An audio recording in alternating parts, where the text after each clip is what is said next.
of Yuval Noah Harari and Klaus Schwab are bringing to everybody something that nobody wants.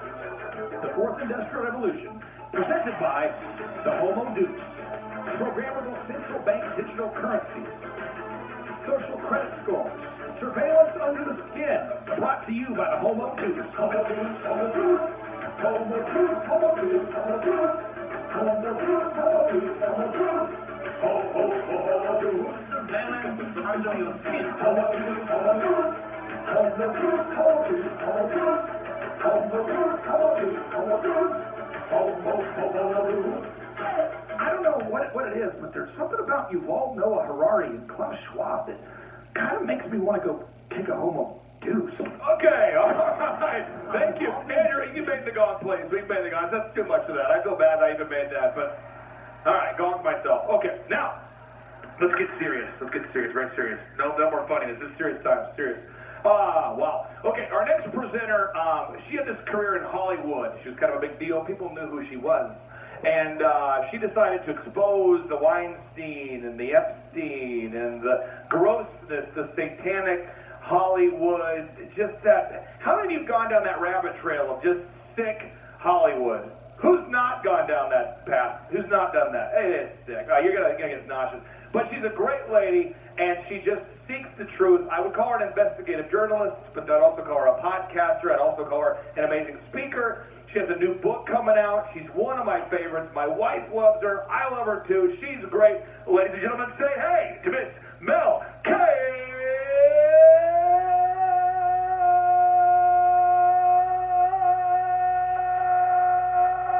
You know you make me want to shout. Thank you so much. How great is this? Thank you so much, everyone, for coming. Oh, God, thank you. Wow, this is so exciting. Thank you so much for having me. It's been too long. Hi there. Oh, great. This is so great. Thank you, everyone in here. You give me so much hope and strength. And, we've had a lot to talk about so far. But today, I am going to, if you do not know me and have not seen my show yet, I am sure that you will learn a little, or I hope you will. That is the goal. Every day I pray to God. I thank God for giving me a platform, and I ask Him to just make me useful in whatever His plan is by giving out the information to empower people to empower themselves. And that is why somehow I found myself in this position, and I'm very grateful to all of you for following me and showing up and doing your own work, because a lot of people send me information, and I'm so grateful to that. First and foremost, I did want to say, as Clay said, I spent many years in media and Hollywood and other places, and I just want you to all to know that I fully believe that the worst of the worst of what we're dealing with in this information war, this cognitive warfare, is the media. And the good news is that they are failing terribly. They are not trusted. They are holding on for dear life. But we do have to know right now that this is not new. We have been deceived for decades, and as I always say, it is better for us to know the truth, no matter where it leads or what we find out that we may have been wrong about, than to continue down the path we've been on for nearly 60 years at this point. But I did want to mention that way back many years ago, we were not supposed to have a monarchy or an aristocracy in America, but I believe that we were usurped a very, very long time ago. But as for the media, I'll read it from the person I believe to be at the pinnacle of what we are dealing with now in a 100-year plan that is coming to the end. And he said this: "We are grateful to the Washington Post, the New York Times, Time Magazine, and other great publications whose directors have attended our meetings and respected their promises of discretion for almost 40 years. It would have been impossible for us to develop our plan for the world if we had been subjected to the lights of publicity during those years. But the world is much more sophisticated and prepared to march towards a world government. The supranational sovereignty of an intellectual elite and world bankers is surely preferable to the national auto-determination practiced in the past." That was Rockefeller in 1991. Okay, so if we are looking at the big picture 1991, another thing happened around that time that I think we all looked at and thought, interesting, I really don't know what he's talking about, but okay. That was when George H.W. Bush walked on the floor of the United Nations and announced that we were going into a new world order and it would be led by the United Nations. And I think we all were so, mystified, but also kind of thought, oh, wow, okay, great. Not only did he mean it, but I firmly believe that the United Nations is the biggest fraud perpetrated on humanity in the last probably 50 to 75 years at least. And it's really important that we're very honest about the media being totally complicit, because right now what we have is an elite capture of all agencies, all institutions, but the media itself is very embedded, and I call MSNBC intelligence television, but it's also elitist television.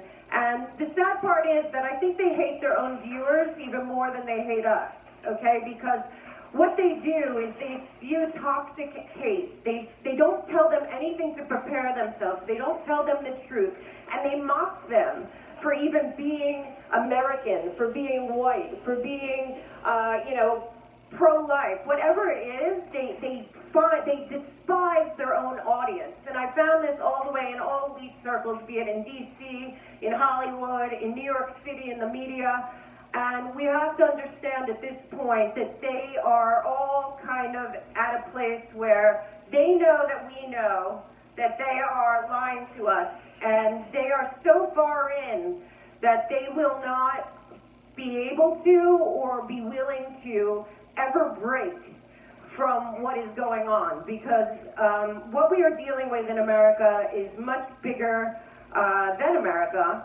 And I wanted to say, Donald Trump often says that they're not after me, they're after you, and I'm in the way. But what I want to tell you, and what I hope to get across today, is that they're not after America. They're after the world, and America is in the way. And we really have to start to understand what is going on here, why that is. That has a lot to do with our Constitution and our Bill of Rights, but also in the DNA and in the legacy of the creation of this country and what it was about and what it means, and that all of us have been raised, at least till the last, couple of decades, but before that, to be very proud of this nation and to want to spread peace and liberty and freedom. And we are still in that place in some ways, but in many ways we have lost our ability to fight back by design. But I just want to mention that I firmly believe that a lot of people say that the coup against this country happened when Donald Trump came down that escalator. But I would say this is really when it happened. A great man said this: if you are awaiting a finding of clear and present danger, then I can only say that the danger has never been more clear and its presence has never been more imminent. It requires a change in outlook, a change in tactics, a change in missions, by the government, by the people, by the businessmen, by the labor leaders, and by the newspaper. For we are opposed around the world by a monolithic and ruthless conspiracy that relies primarily on covert means for expanding its sphere of influence, on infiltration instead of invasion, on subversion instead of elections, on intimidation instead of free choice, on guerrillas by night instead of armies by day. It is a system which has conscripted vast human and material resources into building of a tightly knit, highly efficient machine that combines military, diplomatic, intelligence, economic, scientific, and political operations. Its preparations are concealed, not published. Its mistakes are buried, not headlined. Its dissenters are silenced, not praised. No expenditure is questioned. No rumor is printed. No secret is revealed. And that was JFK in 1961. And I believe that we are still fighting that same battle. Because the real coup, in my estimation, that happened to this nation happened in 1963 when they murdered JFK in front of all of us and the world. And we really do need to not only get to the bottom of that, but frankly, I have a book coming out called Americans Anonymous. It's a recovery program, saving America one citizen at a time. But I have a whole section in there having understood recovery and what rock bottom looks like and what it means. I feel that our country is at rock bottom because we are as sick as our secrets. And our secrets need to be revealed, because going forward the way we are is never going to clear us of the swamp, and as George Stephanopoulos calls it, the deep state. Okay, so what we have to know is that not only do we need the truth about JFK and RFK and MLK and Malcolm X and everyone else who was killed, but we also need the truth about everything that has happened along the way, to be able to get to a place where we can build a better country going forward. Because my feeling is that the government in the vassal state, the 10 by 10 plot of land known as the District of Columbia, is rotten to the core. I do not believe that there is a left or right in any faction. I do not believe that there's a Republican or Democratic Party. And frankly, I honestly believe that what we are dealing with is something that will need to be, have all hands on deck. Everyone has to take very personally what happened to this nation. I believe that our founders and all the states would never have signed on to be the United States of America had they ever imagined that D.C. would become what it has become. There is no way that they would have allowed any of this going on. Okay, so first and foremost, we should know that, I don't know if all of you are familiar with the Project for a New American Century. That was in 2000. It was Rumsfeld, Wolfowitz, Cheney, John Bolton, Kagan, who then went on to NATO, and Newland's husband, and a bunch of other guys. Put together a plan for our future military around the world. And in the preamble to it, it said that they would be able to achieve this, but they would need some kind of catastrophe. And oddly enough, 2 years later, or even a year and a half later, 9/11 happened. And a war on a tactic began, because the war on terror is not a defined war, it is a tactic. Okay? So what we need to understand is that out of the, and this is really important for everyone to understand how we got here and what we are dealing with right now, and why we're not allowed to question the authorities, which is how this country was built. But I believe that the most unconstitutional thing that has ever happened to this country is called the Patriot Act.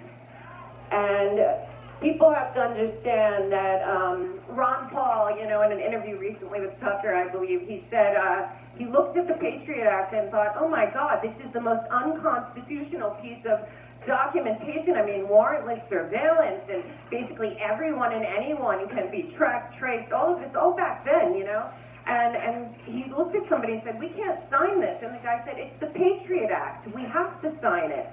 But we're a lot smarter now. We know that they name things in a certain way, like the infrastructure deal, which is the Green New Deal, or the Inflation Reduction Act, and look at us now, So that Patriot Act, I have to say, out of the Patriot Act came, I believe, what is the unconstitutional fourth branch of the government. I don't know if any of you have ever been on the DHS website, which was spawned from the Patriot Act, as was DNI, as was TSA, as was all of these, this fourth branch, unconstitutional fourth branch of the government.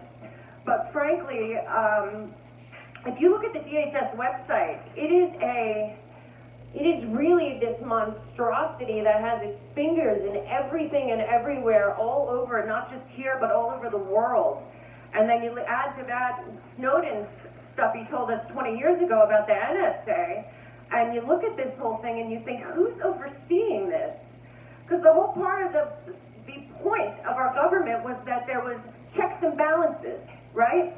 But we have, as Tucker said on his show last week, 3 branches of government terrified of a fourth branch that is totally unconstitutional, has no checks and balances, can do whatever it wants, and then when questioned, turns the table on them and persecutes anyone that asks about their authority.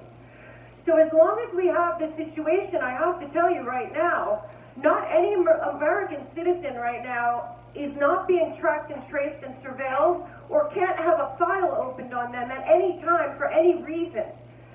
And we have a surveillance state in this country that George Orwell warned us about functioning right now. And people are acting like we're going to have a bunch of hearings about this. But I don't know about you guys, but I allowed a license and a birth certificate and a social security card. But beyond that, the government is not entitled to any of my information. None of my data, nothing I buy, what I do in my home, what my kids do. And right now, our intelligence branch is fully in bed with all of big tech, all of the multinational corporations we'll get into, but worse than that, with the Five Eyes nations. So if they can't spy on us, they'll get them to, because that's how Crossfire Hurricane started, folks. Okay, and the problem we're dealing with the Trump trials right now is that the people that committed sedition and treason in 2015, 2016, 2017, and to this day put themselves back in power. And had we held these people accountable, and I can go into it how that didn't happen, how both Barr and Durham both looked outside the government rather than inside the government, and I think by design. Because when they talk about their democracy, they're talking about their institutions. It has nothing to do with we the people, because they don't even consider we the people at this point. And I'm going to get into how and why. So, buckle up. Okay, here we go. So, you can put up my slide, please.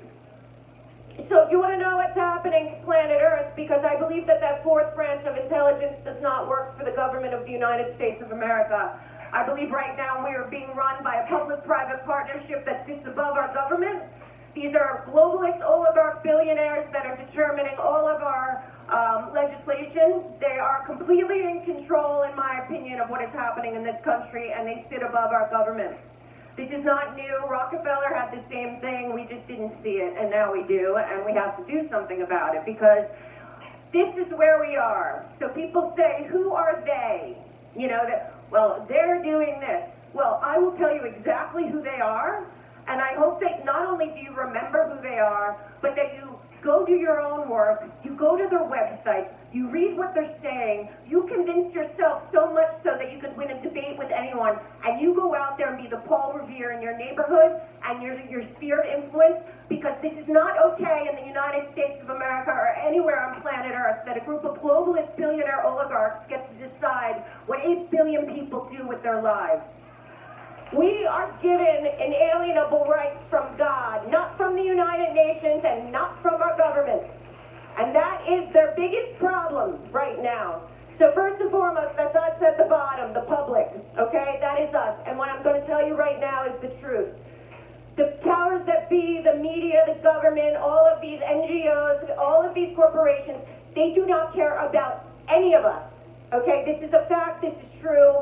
I will prove it to you today, but what I'm saying is that black, white, gay, straight, Republican, Democrat, Libertarian, Asian, Indian, transgender, gay, whatever you are, Jewish, Christian, Muslim, you are them.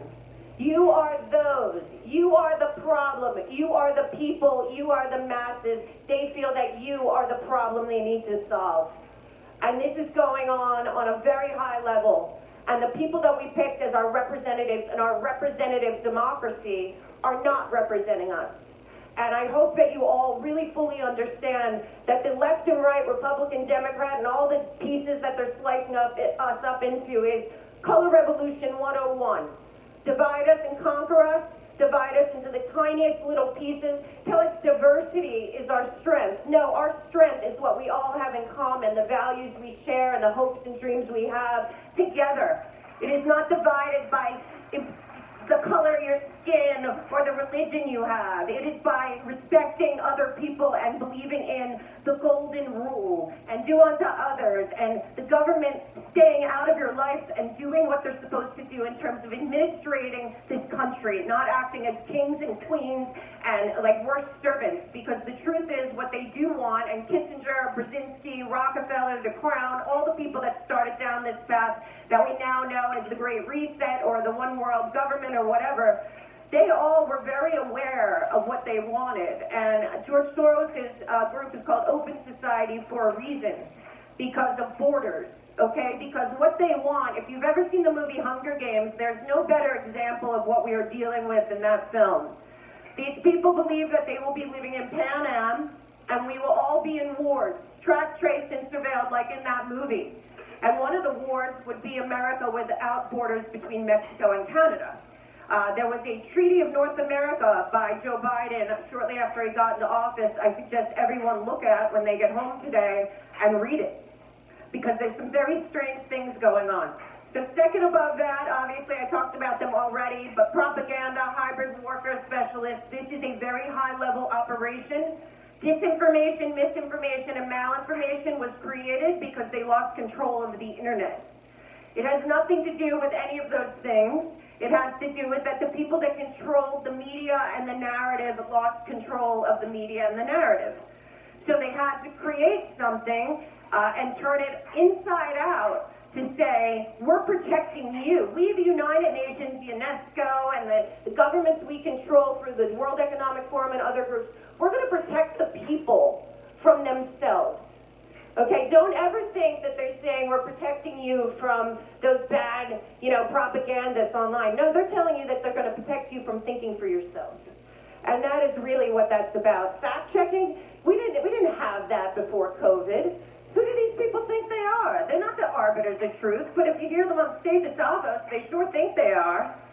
Above them is something we never thought about until COVID, right? We didn't think about NIH or CDC or anything. We didn't think about them. We thought they were, there to make us healthy. Of course, we've gotten less healthy over the years, and more pharmaceuticals and more questionable things in the sky and in our food and everything else. But until they came in, we didn't really think about them. And now I think about them, and I think that they are tools of propaganda.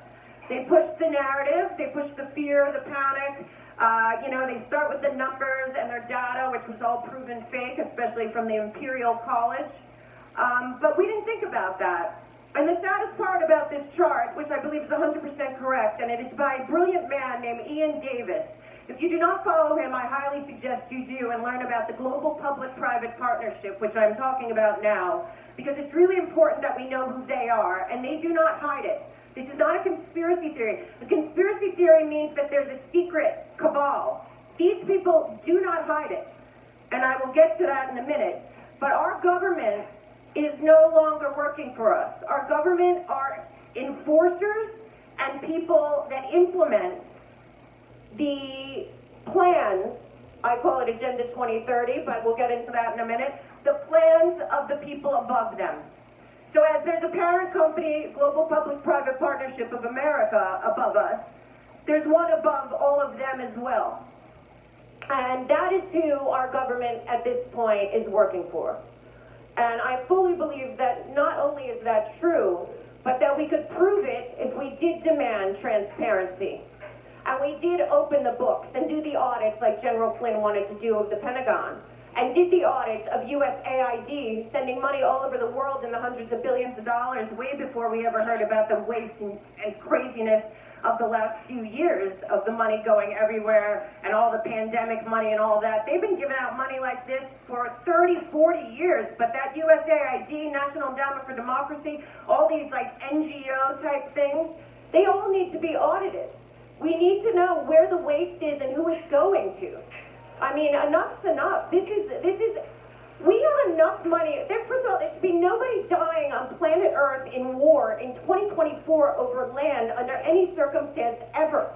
It should be a time where there is cooperation and detente, and you do things through negotiations and peace talks and all of that. I haven't heard one person, except for Donald Trump and and Orban on the entire global stage talk about peace, talk about going forward. Why is that?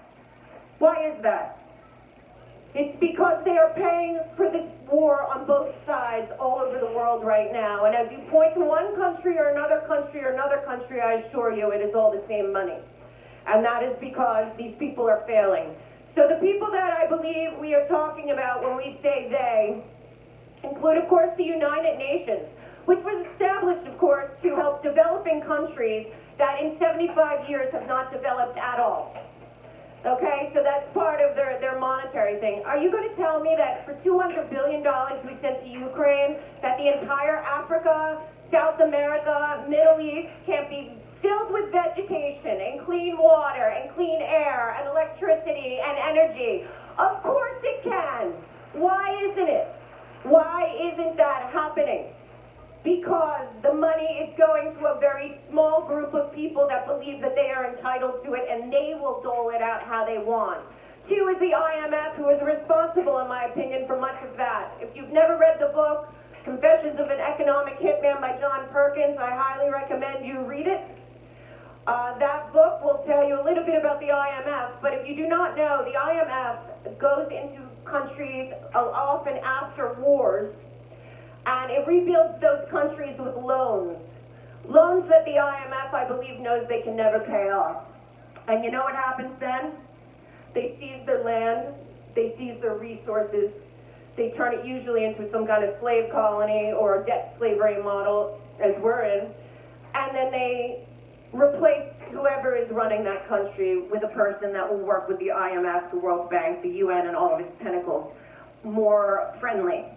Kind of like 2014 in Ukraine. So, you know, we have to be very honest about the financial system that's failing and the desperation to keep it going.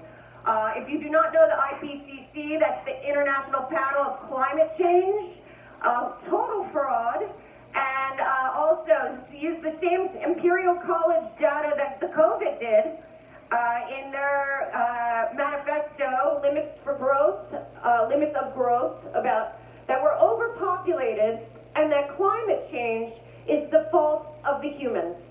That the people have created climate change, not their multi-billion-dollar corporations and not their endless wars, but us. So they have to come in and manipulate our behavior and track our climate score and rebuild all our buildings and turn off electricity because somehow we did something wrong. Not them. And guess what? They want about $3 trillion to fix the climate when they're the ones that are doing it. And yet we are all told, oh, you know, let's do that. No, we're not going to do that. Obviously, the World Bank is the partner to the IMF. World Bank is also who would be issuing the central bank digital currency that you are being told is ours. It is not ours. It is global. It is interoperable. It is a full track and trace surveillance program from the very top, and it is above our government. It would have no allegiance or alliance to the Constitution or the Bill of Rights. At that point, they don't believe we should have sovereignty. The next global, I call them philanthropies. That's like the Bill and Melinda Gates Foundation, the Carnegie Endowment, the Ford Foundation, the Rockefeller Foundation, all of the foundations, you know, they have tax-exempt status, and they push all these things. They have dark money go-throughs like Arabella and New Venture Fund and Tides Foundation, and they team up with NGOs that also go with all that and are also tax-exempt. But if you go do your research, even on Influence Watch, you're going to find that the philanthropies and the NGOs are funded by the same exact people that run the billionaire public-private partnership global oligarchy that runs our country. Those are not autonomous agencies.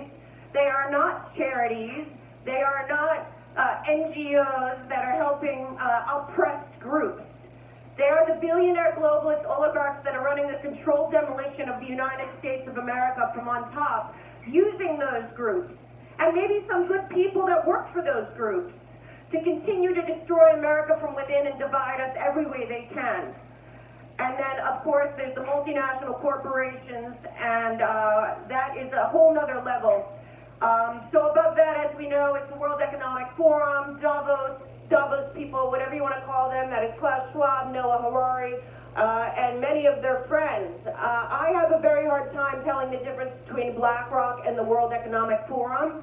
I don't really see much sunlight between what they're doing there and what Larry Fink is doing all over the world, including both here and China.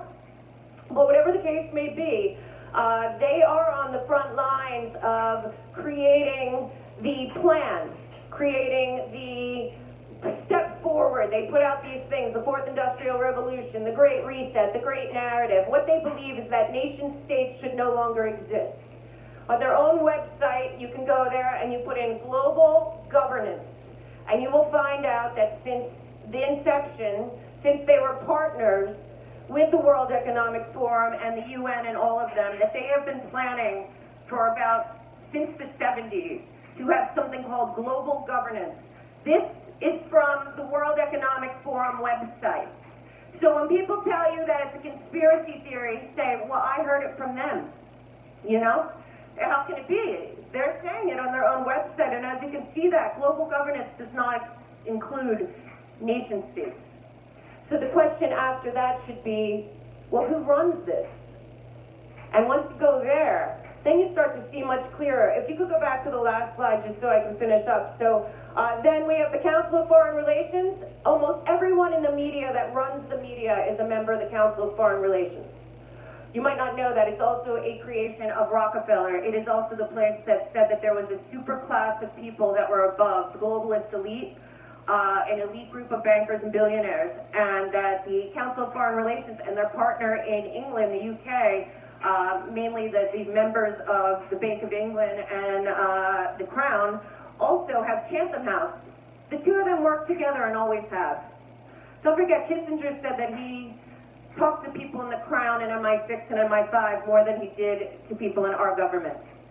So as much as we believe that we won the American Revolution, I often think that maybe they went home and they reorganized and they infiltrated us through the banking system, through the transportation system, through industry, through the Federal Reserve, and other things. But that would be Chatham House and CFR. Club of Rome, they're, again, people say, oh, the Club of Rome. I say, no, that's Rockefeller's estate in Bellagio, Italy.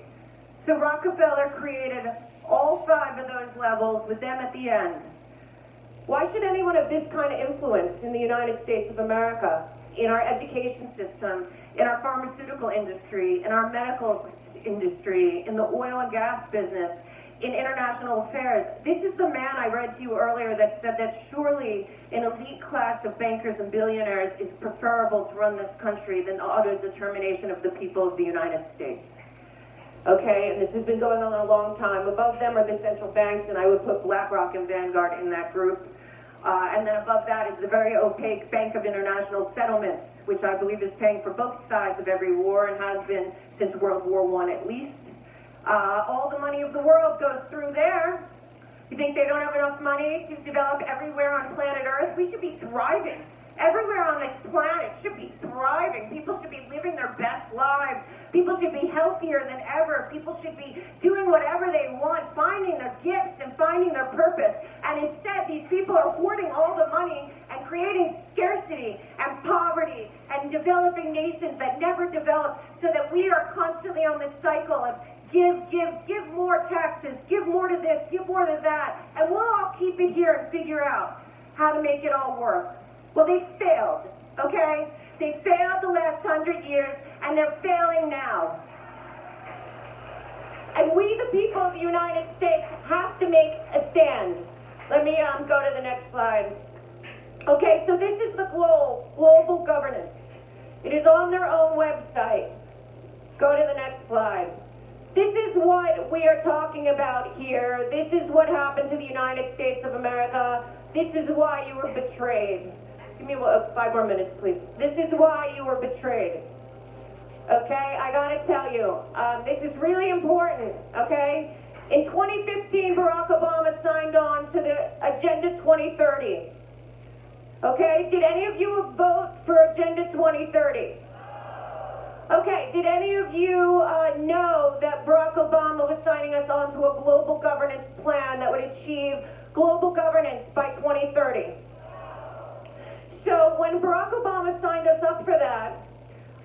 that every executive order, every move, every surveillance, everything that has been done since then, all of it has been to meet the end goals of the 17 Sustainable Development Goals, sustainable for the globalist billionaire oligarchy to continue ruling the world the way they do. The Great Reset is not about resetting anything for us. It is about resetting their clock to continue manipulating, controlling the world from the top. And Agenda 2030 is not something that has anything to do with what it says. It is about a full track and trace surveillance system from the top down. They finally have the technology. The scary part about this group is they're not like the Nazis or Mao or anything that we've seen before, because the people, the Davos crew and their international banking cartel friends, they don't have a loyalty to any nation, to any flag, to any religion, to any country, to any people. They are power for power's sake. They are control because they can. They believe that they have the authority over us to control all natural resources, and air, water, land, and really animals and us. Because all of us are in the same group to these people that meet at these conferences and go around the world. And their goal is to have by 2030, all of us on a blockchain digital public infrastructure with track and trace surveillance, that they fully control everything we do, everything we buy, everywhere we go, under the guise of having running out of natural resources. All of us know that that is a lie. There are plenty of natural resources. You know what's the second most plentiful thing on planet Earth to water? Oil. You know, and I have to tell you, a lot of this has to do with that. So the Sustainable Development Goals are not sustainable for you or the planet, and have nothing to do with climate change. They have to do with control. And last slide, please. I ask everyone watching this and everyone in this room to please go on the White House website. This is urgent. When I said to you before, they are not after America, they are after the world, and America is in the way. You must also know that Klaus Schwab in 2016 said that his best partner in the United States was Joe Biden. And that is why Joe Biden was chosen, in my opinion. He had a nice meeting with Larry Fink after Larry Fink did his going direct speech, and shortly after that, everyone else dropped out. And Joe Biden somehow became the nominee and somehow got placed in office. Well, I will tell you that Joe Biden and Kamala Harris in September of 2023 put out a document that is on the screen right now, U.S. Action on Global Development, and what does it say right there? This week, the United States leaders came together once again at the SDG Summit in New York to recommit to the 2030 Agenda for Sustainable Development and SDGs. And basically goes on to say that there's many challenges, but that the United States will be leading us to achieve Agenda 2030 in the next 5 years. Okay? So when I say, are you voting for Donald Trump or Joe Biden? I'm really saying, are you voting for freedom, liberty, privacy, and the future as our founders intended? Or are you voting to make America a cog in a globalist wheel that has no power and is completely controlled by an outside force that is above us?